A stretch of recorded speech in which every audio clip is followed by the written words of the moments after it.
Hmm.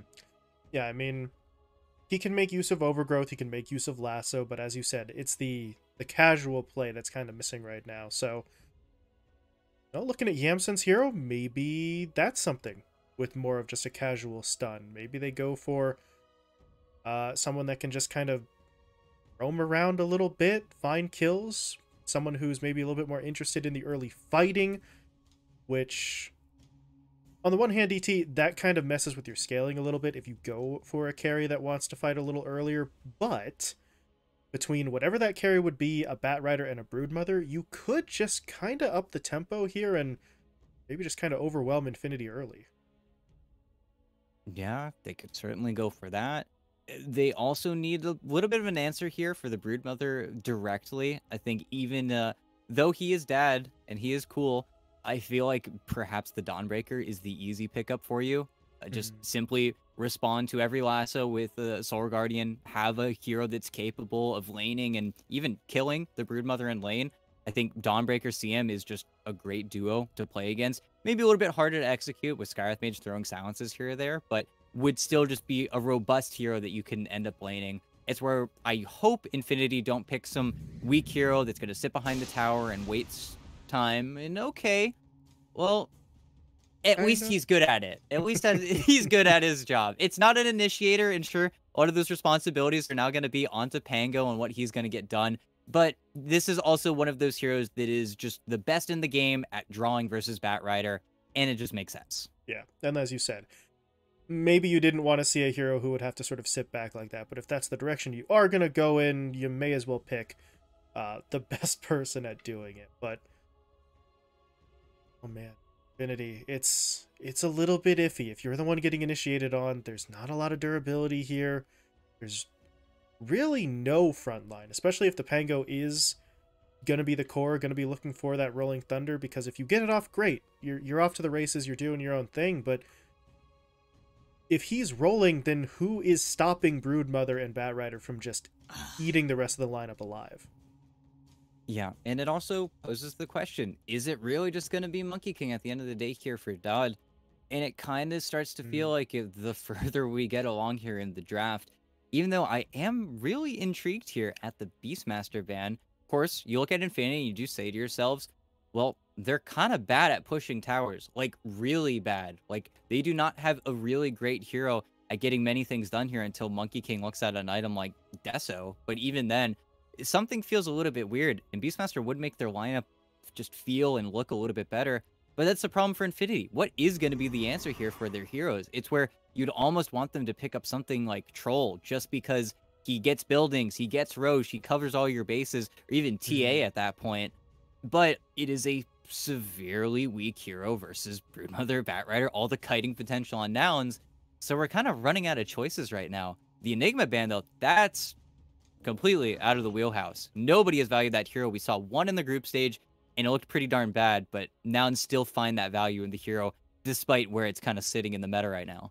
Mm-hmm. I think just really trying to make sure Oscar doesn't get put on something and trying to force the matchups that they want as they go in for the morph pickup. So there's kind of your casual stun, right, for the Skywrath Mage to partner up with. The Adaptive Strike can lock you down long enough for Mystic Flare to come into play, but it's not quite the kind of hero I was talking about that wants to go casually hunting for kills as opposed to just sitting in the jungle and farming. So the possibilities there, ET, but the Skywrath is not going to be specifically looked at to make plays, it would seem. Yeah, and well, we got some problems here, Infinity. Do we pick a carry, make Genic our Monkey King, put the Pango at Mm-hmm. the 3? That's what it feels like. Or do we pick up an Oscar Timbersaw, make him a farmer, have a really passive lineup? Or do we pick up Mars? I think that's probably your best bet for me. Tide. And okay, they go for Tide, who fills that slight initiating role maybe a little bit more. But no matter what they were going to pick, I was always just going to be worried about how weak of a lane they're going to have into Morphling. And I feel like Yamsen's just going to get away with it. Of course, Yeah. has to be cautious about Zeus at all times in the game. But other than that, it's just a Tide Hunter. It's kind of annoying. It's kind of there and out in front of you. he's going to be able to hold the tower versus the Broodmother, but just feels like Infinity have a bunch of different parts of different drafts. Just doesn't feel like they've got a cohesive plan coming into this, where nouns is just nouns, just what they've done. Sure, maybe it's going to be a little bit more difficult for Lelis to find those easy plays like we were alluding to, but otherwise, I think they're pretty darn happy with what they've got. Mm-hmm. And we are still waiting. Yep. Waiting to see if there's a switch up, and there will be. It is going to be the Dog Monkey King. Genic will play a support Zeus, and they'll run mid Pango in Leo Styles' hands. So, well, does that fix their problems? I don't really know, ET. I think it gives them maybe a different set of problems, but I'm not sure if it makes them better off than they were before. Yeah, and we'll have to pay real close attention to that mid lane. It's very similar to Ember versus Batrider, but at the same time, you can die a whole lot easier on the Pango. It's where if you get knocked out of your shield crash or your swashbuckle with the firebomb, with the I'm like blanking right now on what it's actually called. Flame break, yes. the Molotov cocktail. Then you just die straight up. You just don't survive that situation. It's where you go the 3-1-1 build and then you just kill them in that matchup. And there's not much that Leo Style can really do. And you throw away the Zeus pick, I feel like, for Infinity, where they probably had a different plan coming into their last choice here. And then they see the Morphling and they realize, well, wait a second, what are we going to do versus Yamsen Morphling? So this feels like a bet to go for, but it feels very reactive. It doesn't feel like this is what the draft was going to look like 2 or 3 picks in, just changing everything up kind of last minute. God, the voice lines from nouns are so good. They're so well timed. But no, yeah, this is not how this works. Genic has to just go. This is it. We're just playing now. Uh-oh, here comes the negotiation. Yamsen, though, he's having none of it. And I mean, they waited the 10. We've all been here. 5. He's connecting. No, he's offline on Steam. No, oh, no. We've all been in this position. But this is Pro Dota. This is not your pub. You can't just BS your way through it. And well, a very competitive game is now going to be boiled down to, sadly, a very sad start. And we'll see who ends up actually playing Pango. I can guarantee you, nobody's going to play it as good as the man himself would be able to do it. And he's got no gold. He's got no items. Nobody can help him out at this point. I think you can give a shared tango over to Leo Style and then micro him to eating it. But this is dire straits now. I think at this point, yeah. And you can see it with Genic. Genic's just going to play mid Zeus or something. I don't know. We're there, though. Where, unfortunately, is just the way things have to be. This is the nightmare scenario, unfortunately. And, well, Ay, Dios mío, mis ojos, weón. Infinity just have to deal with it, because nouns used even half of their own pause time, so they don't want to use up all of it, because then, as we said, if you have some sort of freak accident happen on your end, then you end up looking kind of foolish because you don't have any time remaining. So we shall see how this goes. It is a mid Zeus by necessity. I don't know. Can they really do much of anything with it? He's sitting under the tower at least, but there just really aren't too many options available to work with Leo Style right now. So the hope is, ET, that Infinity were telling the truth and that he is on his way in the near future. But well, the 1 more minute that Oscar was asking for would have passed already had it been granted. So that part at least was maybe just a little bit of, bleeding. Yeah, and unfortunately they just say F it, basically. So now Gunnar has the easiest game in his pro career right now in the mid lane. There's not much you're going to be able to do here. Somebody is trying to play Pango, though, and I don't know, we'll try to figure out who's doubling up here on the responsibilities. But even if he gets gold in this lane, it doesn't matter. It's all about the levels, because you can't use his gold. So at the end of the day, Leo Style is probably just going to be parked underneath this tower while Gunnar just forces the lane in. And we're also going to see somebody really struggle in the side lane who is playing Leo Style and trying to micro an already very tough lane, but you're also just forced to play Pango versus Batrider without a stick, because you cannot buy the stick. And yeah, this is just it. This is the game. Incredibly unfortunate for Infinity, but well, it's the way that it goes. It's just, as I said, unfortunate, but out of everyone's hands at this point, and they're just gonna have to try and play through it. I do see the disconnect symbol is now missing from Leo Styles' head, which normally that pops before the reconnect actually is attempted. So maybe he's coming back here. We'll have to wait and see. They've backed him off from the lane. Hey, there it is. He's back. He says, wait, where the hell's all my gold? But he's back. Yeah, it comes in. Now he just needs to buy it. And he's just starting a few creep waves behind. But, yeah, that's where we're at in this game. But he is in the lobby. You know, 9 and 7 on the Batrider. Now it's just the hero story. Can Leo Style come back here? Or is it too far gone? Well, we'll see. Now Gunner better not get solo killed by Leo Style, otherwise he's gonna look real funny. Oh yeah, that is a full 5-man tip Gunner's way if that happens, guaranteed. But well, he got a little head start, as you said. Nothing too major. So if you're Infinity, it still sucks that this situation played out against you, but you know, no forfeit, no completely unrecoverable scenarios. So at least you got that going for you. Yeah. Could be a lot worse. And at least nobody else is playing Pango anymore. You do give that that space now over to your actual side lanes to play their side lane heroes. So, you know, they already worked hard for it in the draft. Now we just have to see them actually execute and see if something goes their way. Even though right now, you know, they're doing fine. Definitely behind the nouns cores, but they're finding some stability of their own.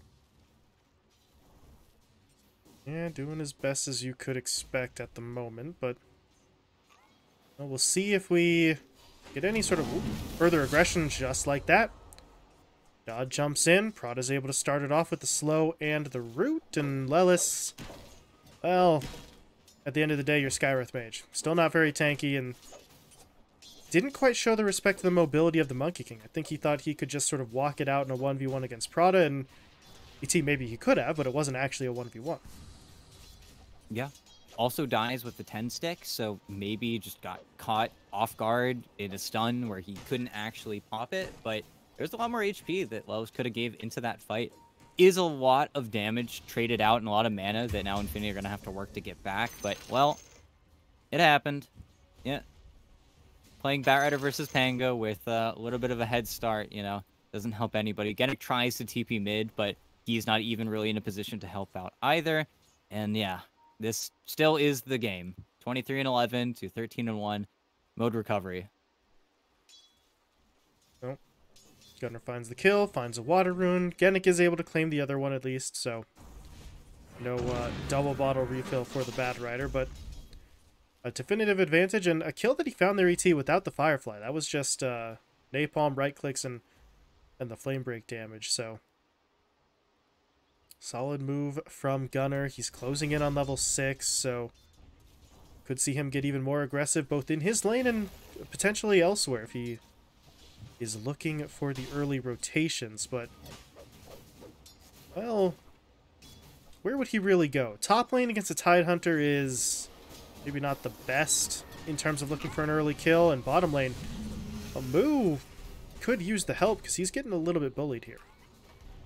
Yeah. And that's what the Monkey King CM lane does. It's just really efficient, early game trading, very obnoxious.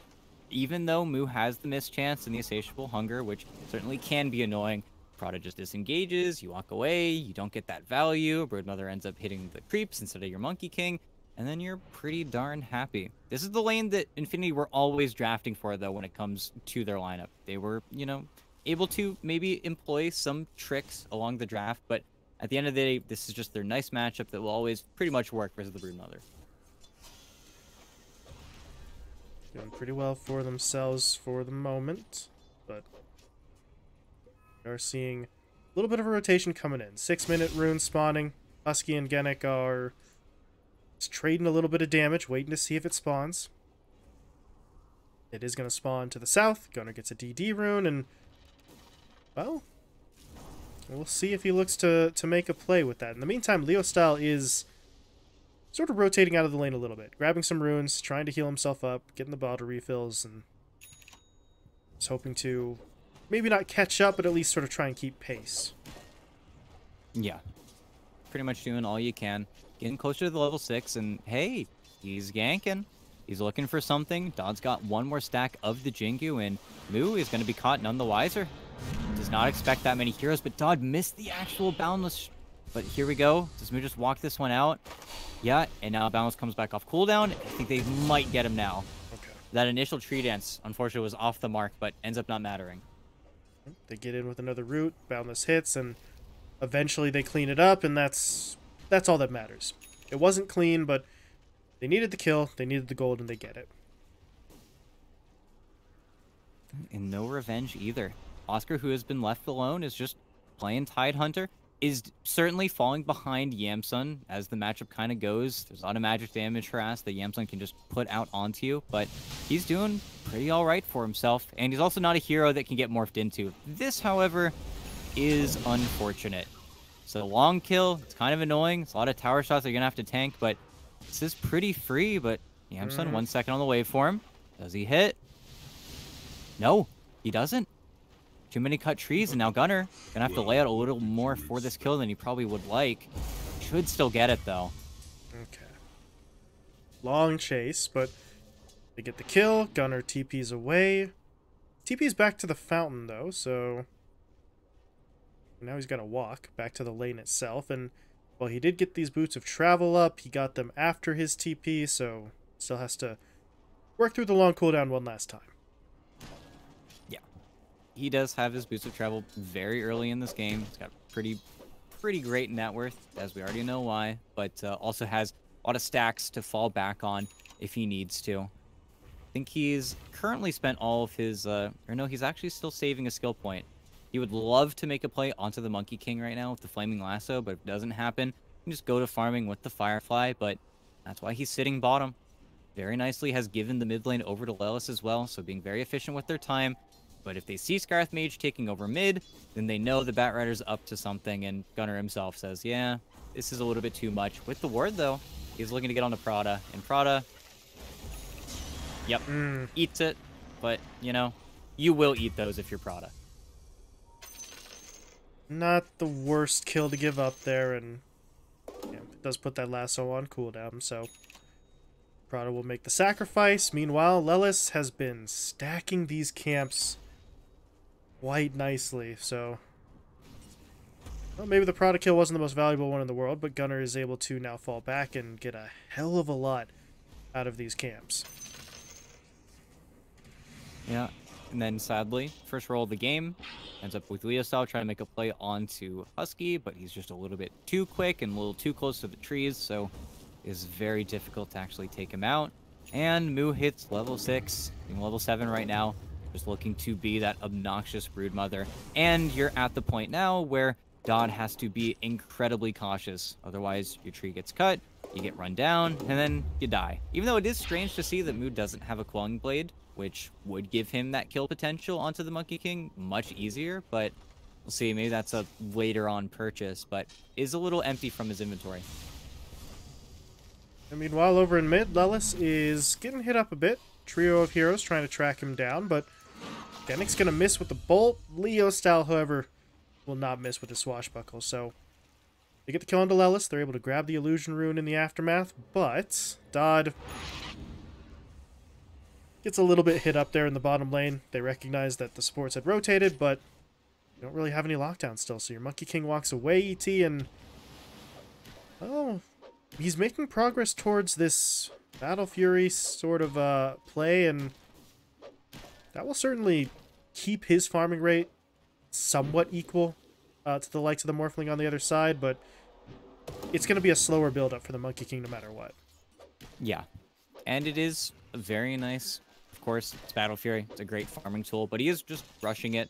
I think knowing as well that he's going to have to give up on his lane sooner than he'd like, but it's just an inevitability of playing versus the Broodmother.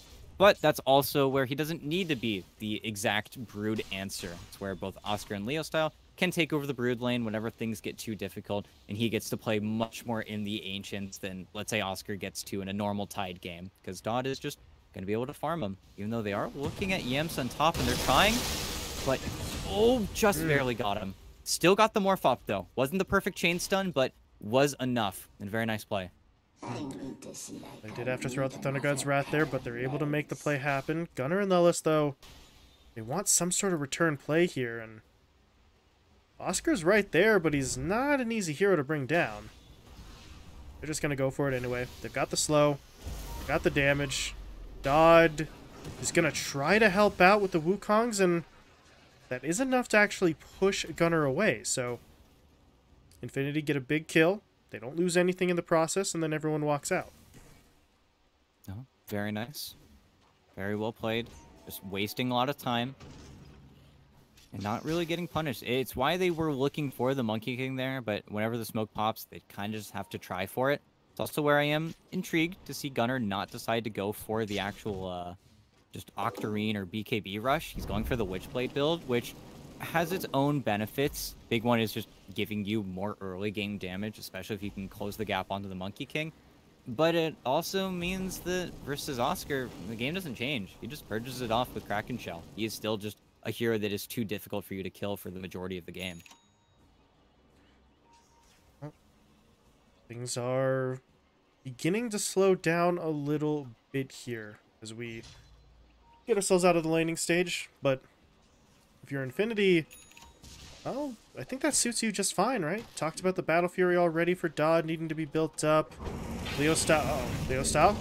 Actually going to look to take a fight, but there's going to be Husky in with the Overgrowth into the Mystic Flare. Prada gets blown up immediately. I think Lelis should die for this immediately afterwards, so it's just a trade-off for now, but Moo is trying to kill Genic in time, but he can't actually take him down before the TP completes. And now they've got the lasso. Pulling Leo style back in, stuck in the DOT. Swashbuckle doesn't get him out, and oh, that is going to make that a whole lot better for Nouns. Turns into a 2-for-1 trade. Yamson got the tier 1 mid, I believe, there, out from under Oscar's nose, so Nouns push the lead further forward, 4K ahead now, and looking pretty good. Yep. Finding some pretty nice little team fights. Get to see the Overgrowth versus Pango there. A matchup that usually ends up not mattering, but for now, while Leosa's still strapped for gold and doesn't have access to the shard just yet, it is a very good answer to that hero. But we're still kind of waiting. We're chilling. It is unfortunate that Yamsun's had such a free early game, but, you know, you do what you got to do at this point. And Infinity are not looking to give up. They're still being very obnoxious. They're still trying it really as hard as they can. Butterfly gets finished up on Dodd. They have Ravage back up. If there was ever going to be a play from Infinity, it'd probably be in the next few minutes. As well as it's probably time for them to try and pick out one of these cores, or at least Husky holding the top tower. It's where you finally need to start looking at some of those objectives a little bit more seriously if you're Infinity. Because currently, well, they're occupying a lot of the map. They're trying to hold that Broodmother away as much as possible. But Mew is also making it an absolute pain to stay bottom. He's doing the thing where he blocks, you know, half of the jungle that he can't farm with those spiderlings. He just makes the time, so you're only getting the wave farm. So it ends up being a really bad trade for any hero that ends up stuck defending the tower. As of right now, that is Oscar, and he's not really finding as much as he would want. So on the Tide, at least, this is not the end of the world, right? He's already got himself the pipe, so there's contributions he can make to the fight just with the pipe in his ult, but not exactly accelerating his farm all that much unless you go hunting for the spider, and they are looking. Leostyle and Prada are smoked up, ET, and they're moving their way across, but this is not really an easy kill. They're going to try for the root. The freezing field is there. Rolling Thunder coming in as well, but not sure if it's going to be enough. They do deploy the Ravage, but Move is still not dead. And the Swashbuckle will miss. Moo is just going to walk away. So that is what? That is Rolling Thunder. That is Freezing Field. That is Ravage. And that is Thunder God's Wrath. All deployed for no kill. Yeah, and Poor Oscar. He had the only decision to make in that team fight, and he just didn't want to initially use the Ravage on the Frostbite. He maybe wanted to save it for a hero TPing in, or maybe thinking he didn't even need it outright, but it's just not enough damage, not enough lockdown, and Mu narrowly gets to avoid that situation. And well, because you used all of your abilities, Yamsun decides, hey, with my cart, let's go hit the building. I already killed the mid tower. Let's keep this ball rolling. Just gets to stay in his lane, gets the tower, gets to probably buy his ultimate orb pretty soon here from the enemy secret shop, and he almost has a full manta. Oh boy. Unfortunate for Infinity, but that's the downside. You've got all these abilities. If you use them and you don't get anything, if you come up short, then you really just have to kind of sit back and wait for a minute or two, which still allows them to farm.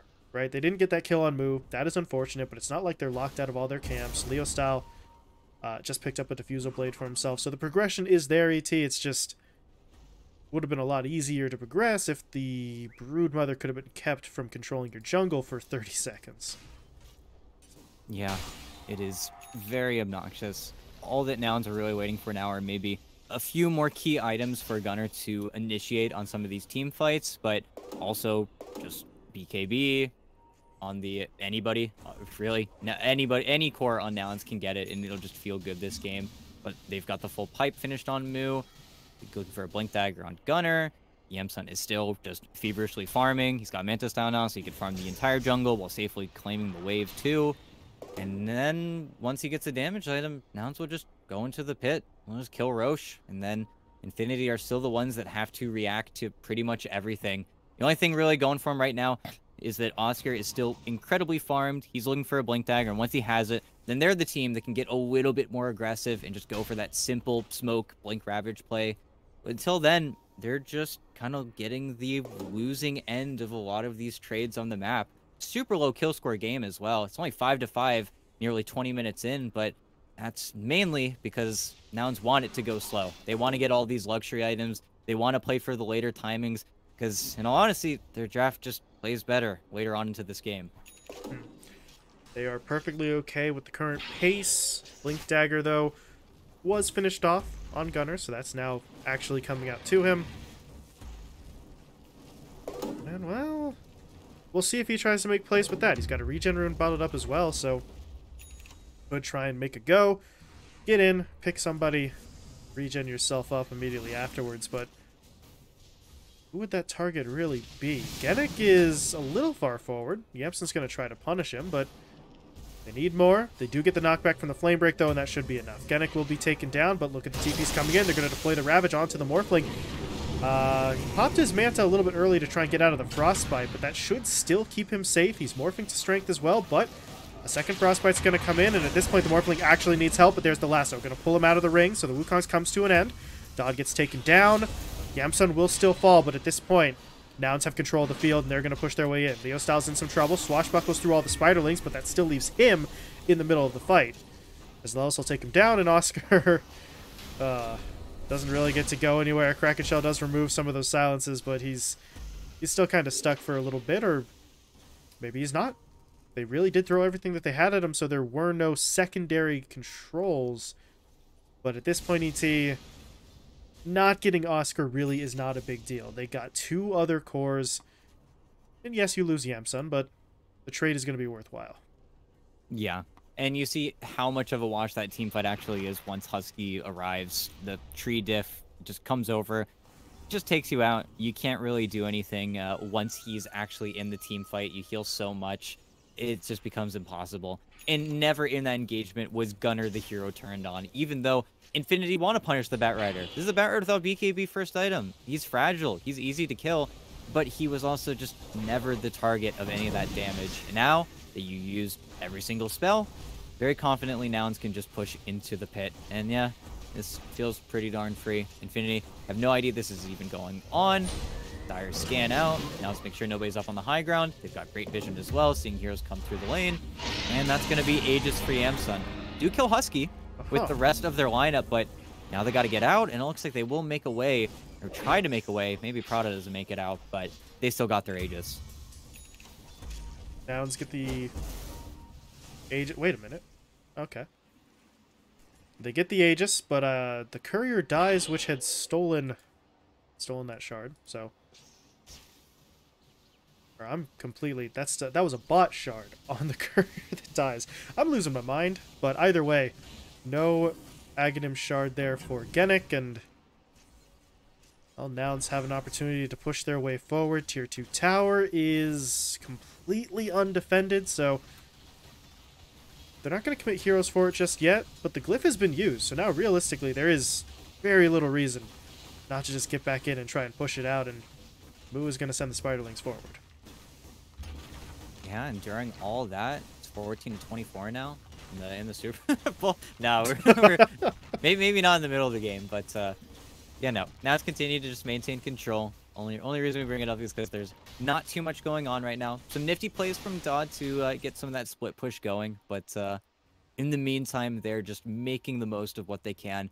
Specifically, Leah style, getting closer to that Blink Dagger, having that with the shard means he can actually execute a team fight, even though those BKBs are getting closer and closer there for nouns. But a successful pick onto a hero like the Broodmother, or even just taking out Lelis early in the fight, making sure that he doesn't have that much effect on the actual team fight. Kill the magic damage at the knees. I mean, that's all you can really ask for. And Infinity, well, they have pretty much all their abilities. If Leostal gets out of bottom, they're pretty happy, but I don't know if Leostal makes it out of this one, especially not if he gets silenced and rooted. And the silence doesn't even matter because Husky has the shard. Yep. Able to lock it down. They find the pick off. Can't really do anything immediately off the back of that, though. Their creep wave is very far behind, but Moo just keeps it pushed out, if nothing else. Lead control over that lane and most of this side of the map as well, but we do see nouns beginning to shift their focus elsewhere. Yamsen's got a creep wave coming in mid, so they're going to look to hit up the tier 2 tower, and if you're Infinity, are you willing to commit anything to defend this? They've got heroes who are in the area, but it's still going to be tough. Leo Styles coming back up in a few seconds, though, and they do have Ravage. Yamsen doesn't really seem to care, though. With the Aegis in hand, he is willing to take some risks, trying to get that tier 2 locked down. They're not quite going to get it. Spiderlings don't do the job. Oscar will hold, and well, nouns simply shift their attention back down to the bottom lane. That creep wave eventually caught up, and they're trying to push it again, but Leo Style might be in some trouble. He is going to use the roll-up into the Rolling Thunder itself. There's going to be that overgrowth locking him down. Yamsen gets the right clicks in, and Leo Style's dead, but there's the Ravage hitting onto 3. Yamsen's going to get taken down. First life taken care of. Moo in some trouble as well. They are going to be able to finish him, but now they need Yamsen a second time. He's going to waveform himself out of the Wukong's command. But the question that needs to be on Infinity's mind right now is, where is Gunnar? And the answer is right on top of you. He's looking to push in, gets the lasso down. Needs a little bit of help, though. Lost a lot of his health, but there's the reinforcements. Husky and Yamsen charge their way forward. And they get both Dodd and Prada there, and that's always the problem, ET. Infinity were holding very well on the first attempt, only suffering 1 or 2 casualties, but the reason nouns are just kind of hanging back and waiting is because they're waiting for Gunnar to drop the hammer. Yeah, and just getting caught. It was a really nice jump initially because the creep wave is so far back that Boots of Travel doesn't get there in time. Gunnar has to TP from that top side of the map. But once he's there, you're just ready for the fight. It was even a great reflect with the Lotus Orb from Oscar there, but as soon as the monkey goes down, then the Bat Rider's no longer lassoed, you still drag him a little bit further out, and you are just starved of all of your spells. As now, well, time to run away. I don't know if Genic gets out of this one, though. Doesn't have a Force Staff, but Oscar, okay, helping out his teammate a little bit here. Genic does go down, but he dies to a neutral creep instead of a hero. And with Leosao rolling in, you know, they're doing a little bit of extra damage, but it's just too spread out. They're not actually focusing anyone down, and Dodd is actually in a lot of trouble. Does have the Lotus Orb on top of him. That does allow him to escape for now, but Gunnar's not going to give up on the chase. The Overgrowth comes in again. Dodd gets taken down. Oscar's burning away. Prada will be finished, and yeah. For a moment, it seemed maybe there was some hope there, but Infinity just don't seem to have the damage to kill enough of these heroes. They can pick off 1 or 2 at the most, and then it just kind of stops. Yeah, and that's not just the BKB reveal on Gunner, but also the Scotty on Yamsun, so it's just free at that point. You take that team fight only with the Rolling Thunder, you don't get a Wukong's command down, you don't have Ravage, and you know you don't have Ravage, but it's just too difficult. You see Genic, he's trying. He's only got level 1 Arc Lightning though, so it really doesn't help. And then bottom lane, they catch Leo Style just trying to push out any lane, even though he's not there for the mid-racks at all. And I think the mid-racks looking like they're about to be claimed. Melee goes down first. Yamsun will not stick around for the range, though. Just gonna back things up here. Heroes were starting to respawn, and nouns don't want to get too greedy. And at this point, they can probably afford to slow roll it a little bit. Don't take too many unnecessary chances. Don't let your opponents get back in. But Infinity, they are charging their way forward. They drop the Ravage onto the Morphling, but he's able to dodge out the ult. The Thunder Gods does not hit because of the Manta. And, well, on the backline, yeah, Gunner just makes his move, jumps in onto Prada, quickly able to take down the Crystal Maiden. But here comes Leo Style, TPing onto the tower. Is he going to be able to make anything happen here? Blinking in, going for the Rolling Thunder play. Looking to get onto Gunner. Gunner, who does not have BKB. It's already been used, but Husky is able to get in there. That's a very big overgrowth. Yamsun morphs into the Monkey King for the Boundless Strike, and Gunner will go down, but at this point, it's not super relevant. They are still losing heroes everywhere. Oscar is getting chased down in the trees. Not going to be able to really do too much more in this fight as he is rooted in place. And slowly but surely killed by Yamsun, while Lelis finishes off Leo Style to the north. Full 5-man wipe. Buybacks very much limited. And at this point, if you're Infinity, well, what's left? I mean, they could buy back on the heroes that they have, but none of them have their ults, so wouldn't really lead to a defense here. Yeah, they've got one more. One more defense, one more attempt where they try to just throw everything before nouns get the items that they just get now that they've got 2 full lanes of racks. Yamsun's got the BKB coming on the courier. So they've got a finite moment here. But as soon as that gold gets into nouns' pocket, that might just be the GG. If they get Megas as well, I could also see them GGing out. They're a pretty alright lineup at actually holding the line, but it's just too early. And I think with 2 of their heroes just straight up AFK, I don't know. They're probably talking about stuff right now, and yeah. There it is. A somewhat uneventful GG there. Meanwhile, Leo Style with what he thinks is a parting shot. He is unaware of the fact that that is not Nouns' call to make. So yeah. That just kind of tells you. It'll fall, fall a little bit short. It isn't as effective a blow as maybe he'd like, but yeah, no, there isn't much to say. I mean, coming out of the draft, me and you were already favoring Nouns quite heavily, just believing in what they had put down a little bit more so than what Infinity had, even though Infinity had their moments in this game. Of course, a lot of damage, a lot of team fight abilities, just got off to the wrong foot. Emergency happened, terrible situation. And what they thought were the answers to some of Nouns' heroes, especially in the side lanes, just weren't. And I think at the end of the day, Yamsun still probably would have had just as easy a game no matter the situation. He was not under very much pressure, and that was the big concern with Infinity's draft from the get-go. What could Yamsun do? How could you shut out the Morphling? And the answer is, you couldn't. You both got farmed. Oscar was the top net worth hero on Infinity for a large part of this game, but you're just giving more food over to the Morphling, and eventually it was going to tip over, and it kind of did here. Still kind of an ugly game. Definitely not one that Nouns are super proud of themselves, but, it worked. It gets them the win. They take the opening game of the series. Now, if you're Infinity,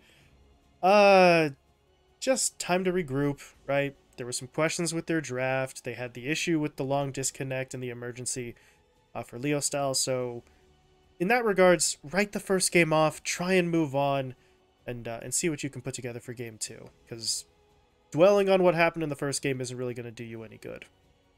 No, definitely not. And, it's unfortunate he comes back, 5-6 minutes into the game, but you can move past it. You can write it off as just, super unfortunate situation. Let's not care, and we're not going to care. we're just going to go into game 2 thinking that now we cannot lose.